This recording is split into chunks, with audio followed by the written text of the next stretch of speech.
let me finish up a little bit on the money side. This is the thing I'm always asked about the most. So the first place you want to get money from are customers. I know that sounds weird, but it's true. When we were raising money for iCopyright, the best investor that we got, that got all the VCs interested, was Times Mirror Ventures, which is now called Rustic Canyon. Got an office here locally. I went down there and said, you know publishing, right? You're owned by Times Mirror. You own the LA Times. You own, you're the venture arm for multiple publishing companies. This is the idea. And I got them to put in $1 million. And when a customer, because they own the LA Times, invests, it attracted all kinds of other VCs in. So I never look externally to VCs or even angels. I first look at my own customers and see how I can make them investors. And when the investment community sees that your customers are investing, not only in you by buying the product, but investing in the company, they're much more interested. All money has the same value. VCs will tell you it doesn't. Our money is greener than theirs. Our money has more value than theirs. Money is money. All money has the same value. The cost to acquire it does not. I remember when I was on the road trying to raise Series C, trying to raise $30 million after we had raised 10. And I was gone for months at a time. I mean, raising money sucks the life out of you, right? Investor road shows, event presentation. And I would come back, and the whole company would be in disarray. The parking lot would be full of another 50 cars. I had no idea who hired them all. Right? All kinds of squabbling among the directors and the managers about what to do. And it takes a lot out, the real cost of raising money. You have to look at that and who you're raising the money from.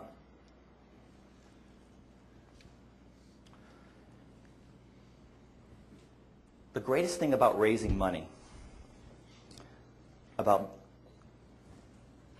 financing a company, the best insight I can give you is the product that you are selling is not the product or the service of the company. The thing that investors are buying is this. The product you are selling when you're raising money is stock. And you know what the wonderful thing about this is? Big supply. Put it on a photocopy machine. Make as many as you want.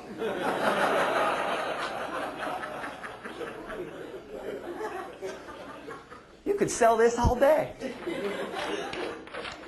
A lot of it. Really cheap. That's what they buy. They're not buying your product. They don't care about your vision. Yeah, they say they do. They want this. That's the beauty about raising money. You know, you're selling, the product that you're selling is stock. And how they value that is they don't value what you have today.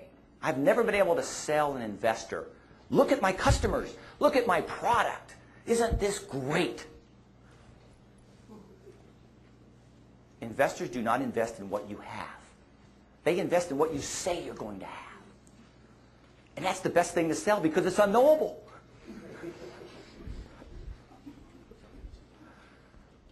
I'm probably giving away too many secrets now. It's totally unknowable. My best story is I went down and I talked to, we were trying to raise money on the Series B, and we were trying to raise $10 million. We had $5 million raised. I needed another $5 million. And Crosslink and Garage.com and Times Mirror, the people, they said, we want Kleiner Perkins in this deal. You know who Kleiner Perkins is, big group investor down in Silicon Valley. We want John Doerr in this deal. Go down there and pitch him. So I went down there and pitch him. And the gatekeeper, the partner that was going to look at our deal was Will Hurst from the Will Hurst publishing family. Couldn't have a better person to understand what we were doing, right? So I went in and I pitched the Will, and I'm trying to convince him that this might be a good deal and to present us to John Doerr and the partners. And Will looks at my plan. He goes, well, you say you're going to get to $50 million in 3 years. I said, I know that's a stretch. We're going to work at it. He goes, no. You need to show you getting to $250 million within 3 years. And I go, Will, I mean, this is market. It's not even there yet. I mean, people are even wondering whether copyright even means anything on the internet. It's going to take years to develop this market. You know, 50 million is a stretch. He goes, Mike, I don't care whether you believe it. I just care whether you can make them believe it. I said, so he says, come back. Come back when you can show me that you can get this business to $250 million in 3 years. I said, what are you doing this afternoon?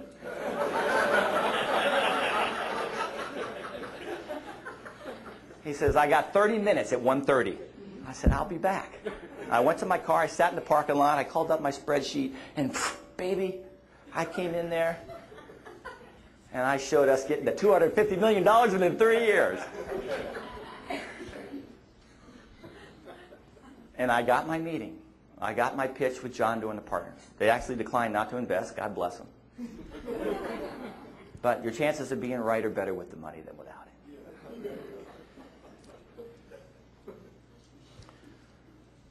So, let me just leave you with this thought. When it comes to entrepreneurs, parallel entrepreneurs, painters must paint, writers must write, musicians must play, athletes must compete, and entrepreneurs must venture. Thank you.